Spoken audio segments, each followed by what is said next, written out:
নমস্কার বন্ধুরা, আমিও বাঙালি রান্নাঘরে সবাইকে স্বাগত জানাচ্ছি। আবারও একটা রেসিপি আপনাদের মাঝখানে শেয়ার করতে চলেছি, সেটা হচ্ছে টুটি ফুটি। তাহলে চলুন দেখে নেওয়া যাক আজকের রেসিপি। এখানে একটা পাত্রের মধ্যে নিয়ে নিয়েছি কিছুটা পরিমাণে তরমুজের খোসা। তরমুজের যে সাদা অংশটাই যে খোসায়, সেই অংশটাই লাগবে।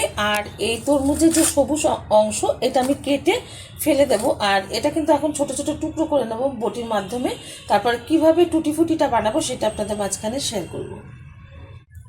টুটি ফুটির টুকরোগুলো কিন্তু আমার করে নেওয়া হয়ে গেছে। এখন আমি এটা গরম জলে সিদ্ধ করে নেব। টুটি ফুটিটা কিন্তু সিদ্ধ করে নিতে হবে, তার জন্য এই যে ওভেনে কড়াই বসিয়ে পরিমাণ মতো জল দিয়ে জলটা কিন্তু গরম করে নিয়েছি। এখন দিয়ে দেবো এই যে টুকরো করে রাখা টুটি ফুটি। এটা আমি 50% মতো সিদ্ধ করে নেব হাই আছে। টুটি ফুটির এই যে তরমুজের খোসাটা কিন্তু খুব সুন্দরভাবে সিদ্ধ হয়ে গেছে। এখন ওভেনটা বন্ধ করে এই জলটা আমি ঝরিয়ে নেব। আবারও কিন্তু ওভেনে আমি কড়াই বসিয়ে তাতে দিয়ে দিয়েছি একটু পরিমাণে জল। জলটা এই যে হালকা ফোটা শুরু হয়ে গেছে। এখন দিয়ে দিচ্ছি এর মধ্যে চিনি। আমি যে টুটি ফুটিটা বানাবো তার জন্য শিরা তৈরি করে দিচ্ছি। ভালোভাবে একটু চিনিটা নেড়ে দিচ্ছি যাতে গুলে যায় জলের সাথে খুব তাড়াতাড়ি। টকবক করে ফুটলে কিন্তু আমি ছেড়ে দেব টুটি ফুটিটা। শিরাটা কিন্তু টকবক করে ফোটা শুরু হয়ে গেছে। এখন এই টুটি ফুটিগুলো আমি যেটা সিদ্ধ করে রেখেছি এটা শিরার মধ্যে ঢেলে দিলাম। এবার আমি 10 মিনিট মতো এটা কিন্তু শিরাতে সিদ্ধ করে নেবো। আবারও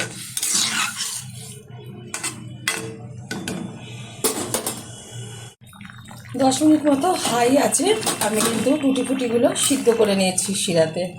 এখন ওভেনটা বন্ধ করে দেবো। আর এদিকে আমি একটা থালার উপরে 4টে বাটি নিয়েছি।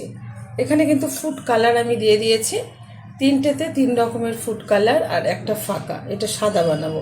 আর 3টে কালারিং বানাবো।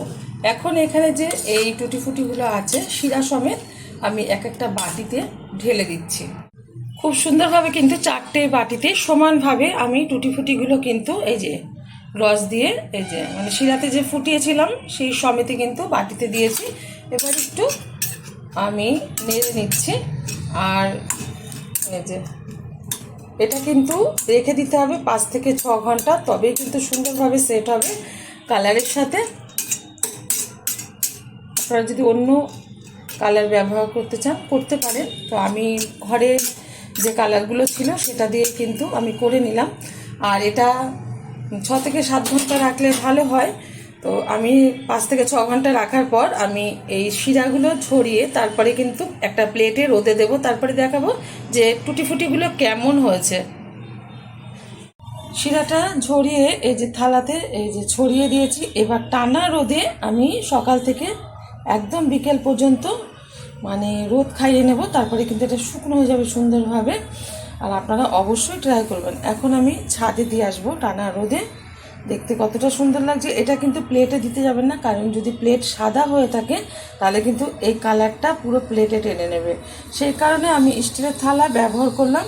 রোদে দিয়ে আসছি। রোদে দেওয়ার পর কীরকম হয়েছে টুটি ফুটিগুলো সেটা দেখাবো। সারাদিন কিন্তু এটা আমি সকাল থেকে সারাদিন রোদে রেখে দিয়েছিলাম। টানা রোদে শুকিয়ে নিয়েছি ভালোভাবে। আর খুব সুন্দরভাবে এটা শুকিয়েও গেছে সবগুলো টুটি ফুটিগুলো। এখন আমি এটা একটা জারে রেখে দেবো তুলে। আর যে যে রেসিপিতে লাগবে তাতে আমি এগুলি ব্যবহার করব। আপনারা অবশ্যই একবার ট্রাই করবেন। দেখা হবে পরের ভিডিওতে নতুন কোনো রেসিপি নিয়ে। ধন্যবাদ।